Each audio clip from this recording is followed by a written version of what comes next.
सलाह सुने, अपने कर्मों को पवित्र करें और भगवान को समर्पित कर दें, तो हमारे अंदर ज्ञान प्रकट हो जाए, तो इसी संसार में रहते हुए हम भगवान को प्राप्त हो जाएंगे। भागने की जरूरत नहीं, कहीं भागने की जरूरत नहीं। सत्यजीत जी, राधे राधे राधे। श्री हरिवंश महाराज जी, मैं अमेरिका में रहता हूँ और आपका सत्संग रोज सुनता हूँ, तो ऐसा आभास होता है कि मैं नरक तो नहीं जाऊंगा, परंतु पुराने कर्म ऐसे हैं कि स्वर्ग भी नहीं जा पाऊंगा। अब मैं बीच में खड़ा हूँ, क्या करूं महाराज? बिल्कुल चिंता मत कीजिए, हमारी बात को गंभीरता से सुनिएगा। एक दिया सलाई एक मुट्ठी रुई को जलाने के लिए काफी है, तो एक दिया सलाई रुई के पहाड़ को भी जलाने के लिए काफी है। क्यों? उसके लिए हमको पहाड़ जैसी दिया सलाई नहीं चाहिए एक ही दिया सलाई चाहिए ना, बस एक नाम पकड़ लो आप, चाहे पहाड़ जैसे पाप हो सब भस्म हो जाएंगे इसी जन्म में। हमारी बात पर विश्वास करो, अपने कर्मों की तरफ मत देखो, भगवान की कृपा की तरफ देखो। भगवान कृपा करे तो बहुत जल्दी हमको निर्मल कर सकते हैं, और उनकी कृपा तभी होगी जब हम नाम जप करें। आप नाम जप पर विश्वास रखिए, नाम जप कीजिए, पहाड़ के पहाड़ जैसे पाप नष्ट हो जाएंगे। पर नाम के बल से नए पाप मत कीजिए, फिर दोष हो जाएगा, फिर नामापराध लागू हो जाएगा, क्योंकि आप नामापराध कर रहे हैं। नाम के बल से पाप करना ये नामापराध है। नाम को अब जैसे हमने महिमा सुनी और हमने लगा कि अभी तक मैं पाप करता रहा, तो आज से नियम ले लें, अब लो नसानी अब ना नशे हो। आज तक तो किया, अब नहीं करेंगे, तो नाम भगवान विश्वास करो सारे पाप नष्ट कर देंगे। नाम संकीर्तनम यस्य सर्व पाप प्रणाशनम, सब प्रकार के पापों का नाश करने के सामर्थ्य भगवान के नाम में, भगवान के नाम कीर्तन में है। आप अमेरिका में रहो चाहे जहां रहो, हमारे भगवान ने जब एक पैर बढ़ाया तो ब्रह्मलोक तक गया। अमेरिका तो बहुत नजदीक है, ज्यादा दूरी नहीं है। आधा घंटे रोज नाम कीर्तन करो, हर समय नाम जपने का प्रयास करो, गंदे भोजन का त्याग करो, गंदे आचरण का त्याग करो, निश्चिंत रहो, पीछे के सारे पाप भस्म हो जाएंगे भगवान के नाम के प्रताप से। राधिका शर्मा जी, इंदौर से। राधे राधे महाराज जी। महाराज जी, अभी कुछ समय पहले कह रहे हैं कि आपकी माता जी का दाहिका शक्ति से चपेट में आ गई, आरती कर रहे थे, जलते समय भी महाराज जी उनकी बड़ी अच्छी स्थिति थी कि हरिवंश नाम भी ले रहे थे, राधा वल्लभ श्री हरिवंश, राधा वल्लभ श्री हरिवंश, और जब उनको होश आया बेहोशी की स्थिति में भी राधा नाम ही ले रहे थे, और 84 जी करते करते इतना 25 दिन ऐसे निकाले उन्होंने ब्रज दर्श लगा के, और पूरा एकदम आश्रित और नाम, फिर महाराज जी वो पंचतत्व में विलीन हो गए।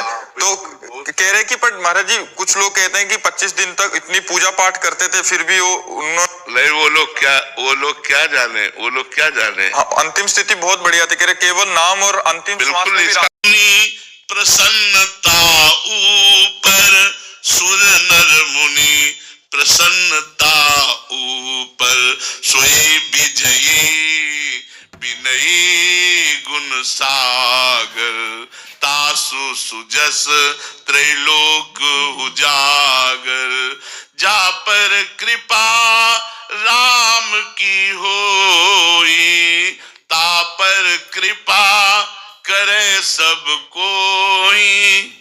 भगवान प्रसन्न तो संत प्रसन्न, चराचर जगत प्रसन्न। तो हमें चाहिए खूब भगवान नाम जप करें, इसी से संत प्रसन्न हो जाएंगे। संतों को शारीरिक सेवा की आवश्यकता उतनी नहीं है जितनी आपको भजन की आवश्यकता है। आप भजन करें, अच्छे आचरण से चलें, तो सब संत प्रसन्न। मान लो कपड़ा, भोजन, औषधि, ये तो भगवान कहीं ना कहीं से दे ही रहे हैं। अगर आप अच्छे आचरण करते हुए भजन करो, ये हम देखा तो हमारा हृदय प्रसन्न हो जाएगा कि एक आदमी अगर हमारे उपदेश से सुधर गया तो हमारा साधु जीवन धारण करना सफल हो गया, तो हम प्रसन्न हो गए ना। तो संत प्रसन्न होते हैं अच्छे आचरणों से, भागवत धर्म का पालन करने से, भगवान नाम जप करने से। पूजा जी दिल्ली से। राधे राधे महाराज जी, आपके चरणों में कोटि कोटि नमन। महाराज जी, शरीर के पुत्र को नाम जप के लिए और अपने समस्त कर्म श्री जी को समर्पित करने के लिए बोलती हूँ तो बोलता है आपने तो पूरा जीवन प्रपंच किया, अब नाम जप कर रहे हो तो मुझे बहुत ज्ञान दे रहे हो, तो मतलब ऐसे में महाराज जी मतलब कैसे कर रहे हो, मतलब प्रयासरत रहिए, बच्चे हैं, एक दो बार अवहेलना ना करें तो भी उनको प्यार से समझाते रहिए। यदि उनसे कह दो बच्चा हमने प्रपंच में व्यतीत किया इसलिए तो पश्चाताप है, हम चाहते हैं कि तुम्हारा जीवन प्रपंच से रहित हो, उनको समझाओ ना कि आप ठीक है, इसलिए पश्चाताप करके आज मैं नाम जप कर रही हूँ तो तुमको पश्चाताप करना ना पड़े, इसलिए थोड़ा नाम जप तुम भी शुरू कर दो, अभी से शुरू कर दो, तुम्हारा मंगल हो जाएगा। तो नाम जप बुद्धि को प्रवीण बनाता है, नाम जप संसार में चलने का साहस देता है, नाम जप विपत्ति को भोगने का बल देता है, नाम जप अपने आप हर सुविधा प्रदान करता है। विश्वास कीजिए नाम जप में बड़ी सामर्थ्य है। हमें आप लोगों से बार बार कहते हैं कि आप परेशान मत होइए, आप कहीं भागिए मत, आप कहीं दौड़िए मत। हाँ, भगवान के नाम में, भगवान के मंत्र में अपार सामर्थ्य है दुखों का नाश करने के लिए, लेकिन आप जपो तब। ऐसा नहीं होगा कि हम जपें और तुम सुखी हो जाओ, ऐसा नहीं होगा। आपको जपना पड़ेगा, आपको स्वयं साधन करना पड़ेगा। प्राय लोगों की धारणा ऐसी है कि कोई ऐसा उपाय बताओ कि अंगूठी अंगूठी पहन ले या कोई मतलब जंतर बांध ले, लोग ऐसा चाहते हैं। लेकिन हम आपको स्पष्ट ऑपरेशन करके बात बता रहे हैं, खुले ऑपरेशन करके बात बता रहे हैं कि को न काहू के सुख दुख कर दाता, निज कृत कर्म भोग सुनु भ्राता। हम तुम तो मनुष्य कोटि के हैं, मान लो साधु भी हैं तो हम जीव कोटि के हैं, लेकिन हम ईश्वर कोटि की मुनि की बात कहते हैं। वशिष्ठ जी ये ईश्वर कोटि के महात्मा हैं, ये भगवत कोटि के, जिनके चरणों में भगवान राम मस्तक रखते हैं, वो वशिष्ठ जी भरत जी से कह रहे, सुनो भरत भावी प्रबल, बिलखि कहो मुनिनाथ, हानि लाभ जीवन मरण जस अपजस विधि।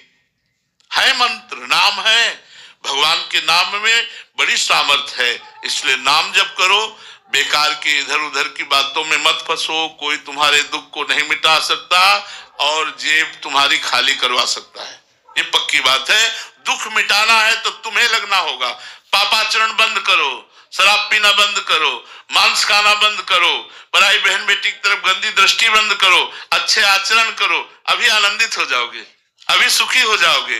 तुमको देखकर लोग आनंदित हो जाएंगे, आपका इतना चेहरा प्रसन्न रहेगा। और गलत आचरण करो और पैसा जमा कर दो तो पैसा जमा करना हुआ पुण्य, और गलत आचरण जो कर रहे हो पाप, इसका फल तुम्हें मिलेगा, उसका भी फल मिलेगा। महाराज जी ऐसी जगहों पे बहुत भीड़ रहता है महाराज जी, और काफी लोग कहते हैं हमें लाभ भी हुआ, पुत्र हुआ। देखो इसमें हम आपको आप बता रहे हैं, ये संयोग की बात है। ऐसे दंपत्ति कितने भारत में हैं जो हर उपाय करने के बाद भी पुत्र प्राप्ति नहीं हुई। ऐसा पुत्र प्राप्त करवा दे तो भारत में निसंतान कोई रह ना जाए, भारत में निसंतान, वो संयोग लग जाता है। संयोग, पुण्य का संयोग लगा, उसका संयोग लगा, पुत्र होने का समय आ गया, और उसका संयोग लगा, बोले बाबा के आशीर्वाद से काम चल गया। बाबा के आशीर्वाद से पुत्र नहीं हुआ, तुम्हारे पुण्य के, तुम्हारे संयोग से, तुम्हारा जो भाग्य था उसमें पुत्र था, इसलिए पुत्र हो। अगर भाग्य में पुत्र नहीं है तो नहीं होगा, चाहे जितना प्रयास कर लो। देखो भागवत में इस बात का प्रमाण है कि आत्मदेव नाम का ब्राह्मण जब बहुत सब पुत्रेष्टि यज्ञ सब कुछ कर लिया और पुत्र नहीं हुआ तो करने के लिए जंगल गया, वहां देखा एक सन्यासी मिल गए तो उनके चरण पकड़ लिया। सन्यासी जी ने कहा आप उदास क्यों हो? बोले हम उदास के, हम तो मरने आए, हमारे पुत्र नहीं हो रहा है, सब संपत्ति है बढ़िया, सब सुख सुविधा है, पुत्र नहीं हो रहा तो हमारे पितरों का कैसे पिंडदान होगा, इसीलिए मैं आया हूं कि अब कर लूंगा। अरे बोले आप करना तो बड़ा निंदनीय कार्य है। तो उनका फिर आप हमें पुत्र प्रदान करो। बोले मैं तुम्हारे भाग्य में देख रहा हूं कि 7 जन्म तक पुत्र नहीं है। बोले आप अगर पुत्र नहीं प्रदान करोगे तो आपके सामने कर लूंगा। अब महात्मा जी बड़े चक्कर में फंस गए। उन्होंने अपने तपोबल से एक फल प्रकट किया और कहा जाओ अपनी पत्नी को पवा दोगे तो पुत्रवती हो जाएगी। बड़े प्रसन्न हुए, लौट के आए और उनकी पत्नी का नाम था धुंधुली। उन्होंने कहा कि लो ये फल खा लो, महात्मा ने दिया है, तुम्हारे गर्भ रह जाएगा। उसने सोचा गर्भ रह जाएगा तब तो भोजन नहीं पा पाऊंगी, चकाचक दबा के भोजन पाने के लिए पेट खाली चाहिए, पेट में गर्भ ही रहेगा तो क्या, और कहीं गर्भ टेढ़ा हो गया तब तो मैं मर जाऊंगी, गर्भ में तो बड़ी समस्या है। तो अपने उनकी बहन आई हुई थी, बहन से कहा एक बड़ी समस्या हमारे आगे आ गई कि पतिदेव ये फल लाए। तो बोले सुनो, समस्या का समाधान ये कि परीक्षा के लिए ये फल तुम गाय को पवा दो, और मेरे गर्भ है और तुम कहती रहो, गर्भवती का नाटक करती रहो, और जब मेरे संतान होगी तो मैं तुम्हें दे दूंगी, तुम धन हमारे पति को दे देना, और मैं सबसे कह दूंगी मेरी संतान मर गई, बढ़िया काम बन जाएगा। उन्होंने ऐसा ही किया।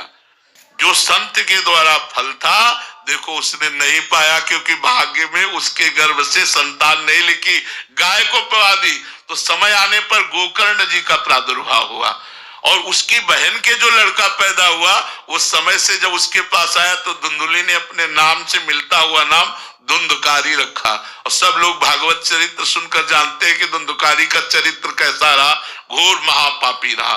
तो अगर भाग्य में नहीं लिखा तो संत ने दिया, लेकिन वो उस खाया नहीं, गाय को खवा दे।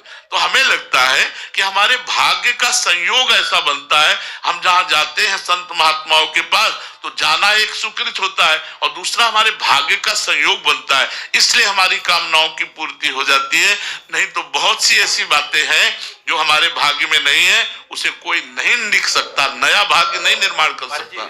पहलवान जी आए थे, 18 साल बाद कह रहे महाराज जी की कृपा से पुत्र हुआ, तो मतलब कोई आपने आशीर्वाद कैसा था? संयोग 18 वर्ष बाद होना था, नहीं तो हम पूरे भारत को आशीर्वाद दे सबके हो जाए। हमारी किसी से दुश्मनी है क्या? हमारे तो सब प्रियजन है, हमारे तो सब प्राण है। उन्होंने जो साधना की, 18 वर्ष उन्होंने वृंदावन की दंडोती परिक्रमा लगाई और संत के प्रतिभाव किया, प्रारब्ध का बदलाव हुआ, एक साथ 2 संतान हुई, 2 पुत्र एक साथ पैदा हुए उनके 18 वर्ष बाद। वो कोई हमारी कृपा नहीं, वो उनका साधन। 18 वर्ष वृंदावन की दंडोती परिक्रमा लगाना और संतों के प्रतिभाव रखना, फल फूल जो समर्पित करना, तो उसी पुण्य प्रताप से हो गए। तो पुण्य प्रताप कभी कभी ऐसा लाभ दे देता है, वो क्या करना आपको पड़ेगा। उसका भाव है कि महाराज जी के द्वारा हो गया, लेकिन कर्म उसी ने किया ना। दंडोती परिक्रमा परम पावन श्री वृंदावन धाम की शिव सनकादि वंदित रज में उसने जो दंडोती लगाई 18, तो उसका फल प्रकट हुआ। उमंग जी भिवानी से, राधे राधे महाराज जी। महाराज जी आपका प्रश्न है कि काफी मंदिरों में जाते हैं तो वहाँ नीचे संगमरमर के पत्थर लगे होते हैं कि स्वर्गवासी गोपी राम की याद में, और फिर भगवान के राम जी की दी हुई राशि से ऐसे करके, तो महाराज जी उसमें पैर रखा जाता है तो फिर बड़ा अपराध बोध होता है। काफी मंदिर ऐसे हैं महाराज जी, पंखे पे लिख दिया, दीवारों पे लिखे हैं, उसी में कुछ पोस्टर चिपकाए जा रहे हैं, पैरों में नहीं लिखना चाहिए। वो अज्ञान के कारण ऐसा कर देते, नहीं लिखना चाहिए। भगवान नामों का किसी भी तरह ऐसा वो अपराध तो बोध होता ही है, क्योंकि भगवान के नाम से यदि उसका नाम है और वो पत्थर में लिखा हुआ है, तो हम सनातन धर्मावलंबी कैसे उस पर पैर रख सकते हैं? मान लो राम लिखा है तो हम राम पर जानबूझ करके पैर कैसे, हम गला कटवा सकते हैं, उस पर पैर नहीं रख सकते। यही तो हमारे धर्म की महिमा है। तो अब आजकल धन के आगे धर्म को गौड़ कर दिया गया है, उसके नाम का पत्थर लिख दिया गया, अब उसका नाम है सियाराम दास, अब वो सिया राम लिखेगा। अब उसको ये पता नहीं कि ये नाम यहाँ लिखना चाहिए और ये नाम चरणों में के नीचे लिखा है, थोड़ी परेशानी। तो हम सब मिलके हमारी क्या जागरूकता होनी चाहिए? हमारी जागरूकता होनी चाहिए कि इन पत्थर लगवाने से कुछ नहीं होगा। अंदर हृदय में नाम जप करो तो तुम्हारे पितर भी तर जाएंगे। सात तरत लोकांतार्यति। प्रार्थना करते हैं कि अगर आप लिखवाएं तो जो जिसमें भगवान नाम ना हो वो भले पत्थर लिखवा दे, लेकिन जिसमें भगवान नाम है उस पत्थर को यदि आप मार्ग में या ऐसे लगाते हैं जहां से लोग निकलते हैं, तो हमारे भगवान के नाम का अपमान होता है, और उसमें दोनों को अपराध, लगवाने वाले को भी और लगाने वाले को भी, दोनों को अपराध है। ऐसा नहीं करना चाहिए। नरेंद्र सिंह जी मध्य प्रदेश से, महाराज जी राधे राधे। गुरु जी आज नहीं तो कल मरना ही है, क्या ऐसा कोई उपाय है आज और अभी भगवत प्राप्ति हो जाए? है तो, पर वो बहुत ही असंभव सा है, व्याकुलता। जैसे यमुना जी में आपको ले जाएं और डुबो दें, ऊपर से चढ़ बैठे, फिर आपको जो श्वास लेने की व्याकुलता होती ना, एकदम ऐसे जिया ना जाए प्रभु के बिना, तो अभी भगवत साक्षात्कार। व्याकुलता कैसे आए महाराज? अब इसी के लिए तो साधन करना पड़ता है, फिर जन्म जन्म मुनि जतन कराए, इसी के लिए साधन करना पड़ता है। जब गोपियों ने सब साधन करके देख लिया भगवान नहीं प्रकट हुए, तो रुदुषरम राजन कृष्ण दर्शन लालसा, भगवान श्री कृष्ण के दर्शन के लिए वो इतना रोई, सब विकल होकर रोई। तो तासामाविर्भूत चौरी समय मान मुखाम्बुजा पीतांबर धरा सृग्वी साक्षात मनमथ मनमथा, करोड़ करोड़ कामों को मूर्छित कर देने वाले मुरली मनोहर ललित त्रिभंगी ठाकुर जी उन्हीं के बीच में प्रकट हो गए। कब? जब रुदु सुस्वरम राजन कृष्ण दर्शन लालसा, जिया न जाए भगवान के बिना, व्याकुलता पैदा हो जाए। अब जैसे भगवान की कृपा से काशी में जब थे, एक ही लालसा थी, भगवत साक्षात्कार, नई अवस्था थी।